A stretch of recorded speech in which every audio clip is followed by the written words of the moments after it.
This interview is So over. where can I put this? Like on the? Can I put it on here? Would that be sacrilegious? Can I stick it? You can give it to one of your grandkids or something, okay? What kind of? I snuck in. Both our sons are there. Well, and by the way, my older son, I said, "Hey, do you know Judge Ken Starr?" And he goes, "I am." He's an accounting major. Yeah. He goes, "Yeah, there's a really interesting case in tax, and Judge Starr was on one side. Does this make any sense?" Because he started talking real techno accounting stuff. Yeah. They were talking about some case, some legal case with taxation or whatever. But that's how he knew you. Yeah. So I do an information dump after every case. Okay. When asked what is his favorite opinion, a great judge, Judge Learned, said, "The one I'm working on now." Okay. Yeah, that's good. But that's great. Yeah. So that's all right. We need to hit. Yes. We need to get. Judge Starr, thanks for being with us. I know you know where we're at. I know where we're at, but our viewers don't. Where are we? We're at Patton F. Hall at Baylor University on the campus of the oldest continuingly operating university in the great state of Texas. Since 1845. 1845 was chartered in beautiful Independence in Washington County, not that far from Houston, and then moved to Waco here in Central Texas on the banks of the beautiful Brazos River in the the late 19th century. Sounds like you like to promote the school a little bit. Yeah, I think that's in the job description. Okay, I want to get to that.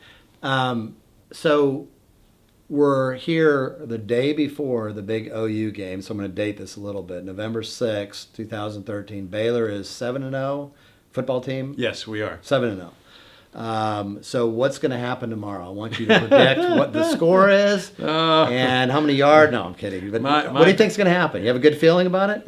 We do have a good feeling about it, but obviously the Sooners are a very, it's a great program and it's a very strong team. Right. They've got a really tight defense, and so we'll see. They held Texas Tech, which has a very wide open kind of offense the way Baylor does, to below their productivity, and so obviously they won the game.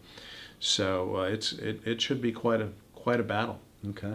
I want to just briefly touch on your background. I know you went to George Washington University undergraduate, but you started at Harding, which is here in Texas, right? No, it's in the great state of Arkansas. Oh, Arkansas, okay. Yeah. And then you switched over to George Washington. That's where you did your undergraduate in political science. Political science, okay.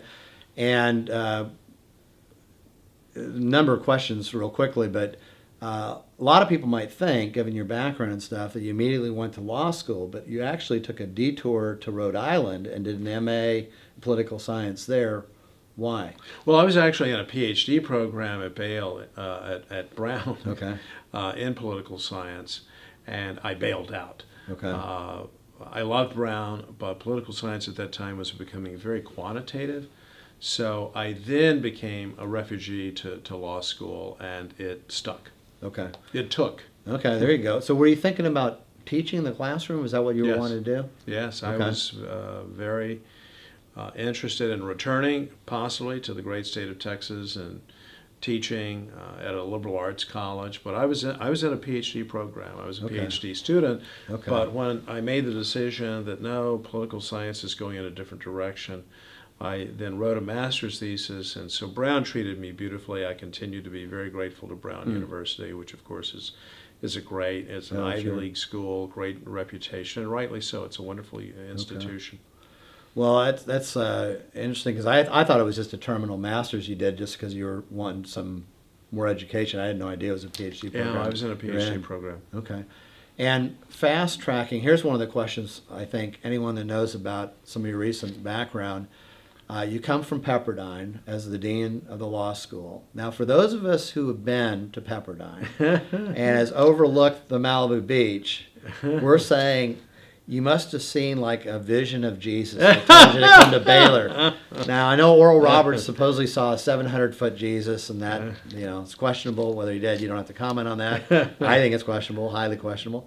But leaving Malibu, and Waco's great and Baylor's wonderful, but I'm sure a lot of people are scratching their head going, he left Malibu Beach? What was he thinking? Well, it was a beautiful place and a great community, and I was not looking to leave, but the call came.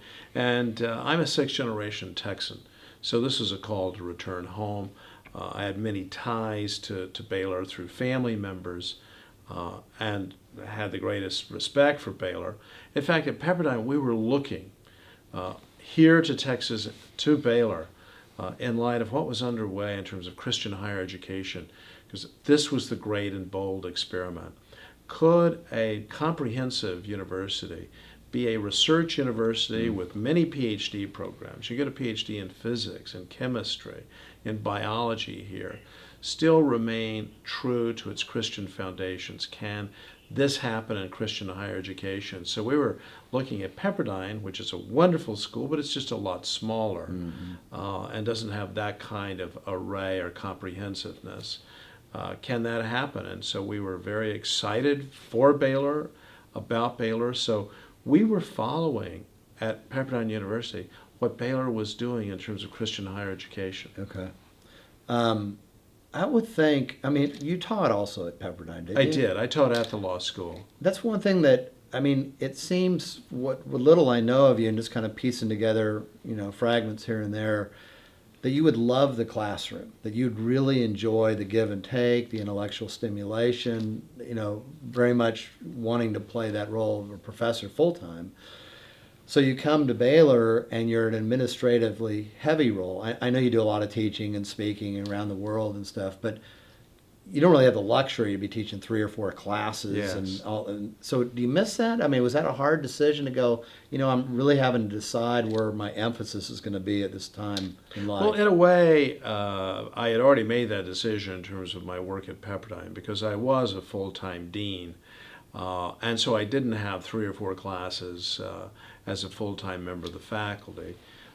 But you're absolutely right. I love the classroom. I love being with students. It's energizing. To say they keep you on your toes is a massive understatement. They keep you young, vibrant, the excitement of discovery. And so I refer to students as co-discoverers. We're in the business together, and especially in fields like the law, the humanities, and so forth. Young people will have great and dazzling insights the way young mathematicians and young physics types and so forth will have great insights. So it's a wonderful collaborative arrangement of co-discovery, and I love that. So, like, do you do any classroom stuff here at all? Yes, I teach at the law school. Okay. I teach a seminar in constitutional law, and then I also, from time to time, will parachute into a political science class on the invitation of the professor. I try not to impose myself on anyone. And then I am a resource person in a leadership seminar that we teach each fall in the undergraduate college here at the university. Now, everyone always understands reality by kind of autobiography to some degree. So I'm putting myself in the role of being president and going, there's a lot of things I think would be really cool, but there's some things I think would be at times difficult. Like, I mean, obviously you're well known, so you're walking around on campus, you're tired, you got a lot going on. And, students walk by you and say, hey, Judge Starr, how's it going? Or whatever they might do. Do you ever feel like just the people demands of, you got a migraine headache, let's say you walk around campus and you want to be friendly, but it's like the job is pretty big. We were talking about before filming this that, the demands on a college president are incredible. The fundraising alone, I mean, you've done a great job in that, but that alone buries a lot of people that come out of academia and go, I don't want to do this. It's not for everybody, but I love it. In fact, when I feel tired, I want to be out on the campus interacting with the students, because then I'm going to feel perky all over again. So I don't need necessarily a Dr. Pepper in the afternoon. Yeah. It's better to interact with the students. Again, it's their energy. It's absolutely infectious. But you're right, being a college president, university president is very hard. It's very demanding. There are parts of the responsibility that, frankly, I wish I didn't have. I wish I didn't have to report to an entire board of regents. I'll just be frank, but I do, and I understood that, and I understand that now. But you have 28 bosses, and is it just cumbersome? Is it just the bureaucracy of it that? It's time consuming. Time consuming. It's time consuming, but it's important. They're the ultimate fiduciaries. Right. But that's been a new experience for me because heretofore I've been a lawyer, I've been a senior legal official, or I've been a judge, or I've been a dean, and so that's been my biggest adjustment. But they're great people on the board. Don't get me wrong; they're really great people who love Baylor. They're committed to its mission, but that's a real challenge. And I think most university presidents say the same thing. Yeah. That's hard. It's hard work to be reporting to 28, or just depending on how many members of the board there are. And sometimes there's conflict. Yeah. We've seen that right here in the great state of Texas at the University of Texas. We've seen it in my adopted state of Virginia, the University of Virginia, with a very wonderful president, and then a lot of conflict with the board. But the joys of being a university president are great, especially in light of how beloved Baylor University is. Being out in Baylor Nation, I was just in the Woodlands outside Houston 2 nights ago, and just the room was just teeming with enthusiasm, people in their Baylor outfits, and there were people from, some had been student athletes.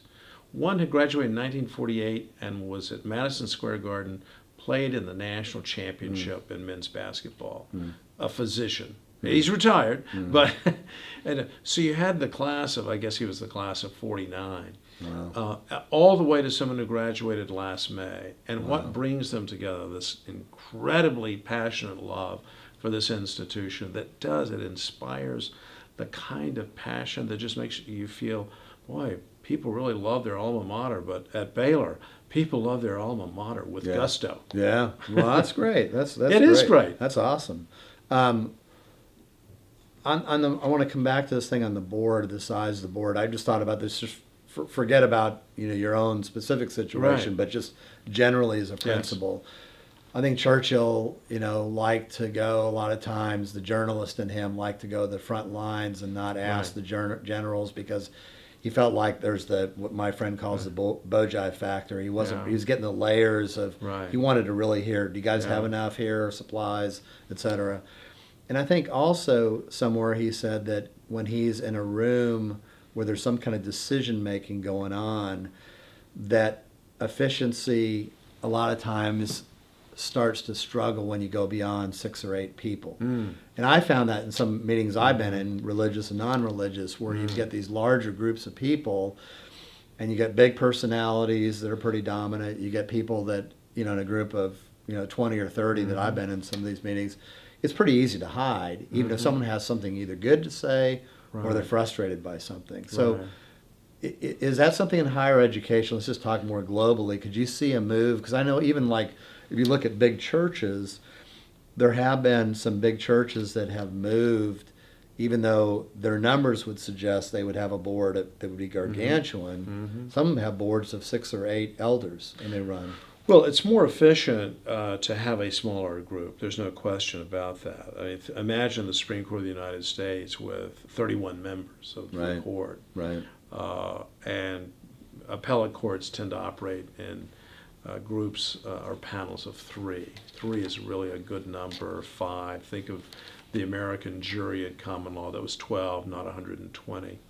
But obviously, nonprofits need large boards for a variety of reasons. You need different skill sets, philanthropy, different interests, and the like. So I think it's wise for especially in higher education, perhaps even in nonprofits more generally, to have a larger board. And then, of course, if the board ends up being, I've served on 2 university boards that had, in my prior incarnation, both American University and Shenandoah University, but both had, while a very large board, they had an executive committee. So that's a management device. But I agree, the numbers can be a challenge. Yeah. Maybe last question here is that if I had a son and we were looking at Liberty University, Wheaton College, and Baylor as our 3 top options for them to go to school. I know you want to be ironic and winsome and say very positive things, but I'm looking as a dad going, okay, Judge Starr, I've got you over a dinner or something. I say, I really want to know, like, why do you think our son David or Christopher should come to Baylor over Wheaton and Liberty? And you would tell Well, me what? well, happily, all three have their unique characteristics and cultures. And there has to be a fit. So your son should not have to be shoehorned in. Your son should feel very comfortable here. So I would say, step one, find out the objective things about Baylor University, the vast number of majors, the fact that we do have 1,000 faculty members and 12,000 undergraduates. We're Division I athletics. We have a great debate team. We have an incredible music program. On and on it goes, with world-renowned activities such as in our entrepreneurship program, which is ranked number 5 in the country. You want to be an engineer? You can come to Baylor University. You want to be a world-class physicist and do research? You want to be a pre-med? 1,000 of our entering freshmen every year. 1,000. Think of the size of that. Or pre-med or pre-health Really? sciences. Wow. We have a great history Wow. in the sciences. We are strong in the area of technology and computer science. Our theater department is ranked number 7 in the country in terms of undergraduate programs. So Baptists can't act, right? Very well. They can preach and act. And I could go on. The point is, Right. we have the advantage of size, scope, scale, and being a private university that is in Division I athletics also makes it an incredibly exciting place to be. You've been kind enough to mention the football team and playing Oklahoma. Well, if you go to a small college, you'll have a football team, but will you have that kind of energy and excitement and so forth? So the final thing I really want to say is we believe here in the idea of that individual being transformed. And so when we talk about opportunities for worldwide service and leadership, it exists here. You want to go almost anywhere in the world. Antarctica is out, the Arctic Circle is out. But you want to be of service. Do you have a heart of service? Do you want to pour yourself into an activity? What you'll find is not just 2 or 3 people. You'll find 30 or 40 undergrads or maybe 300 undergraduates who say, yes, I'm going to East Africa. That's where I'm going to spend these 2 weeks and so forth. So it's a matter of scale, scope. The range of opportunities are going to be absolutely tremendous. But like at Liberty, like at Wheaton, you'll go to chapel. Okay. There you go. Well, thanks so much for your time. Really appreciate it. My pleasure. Thank you. Thank you.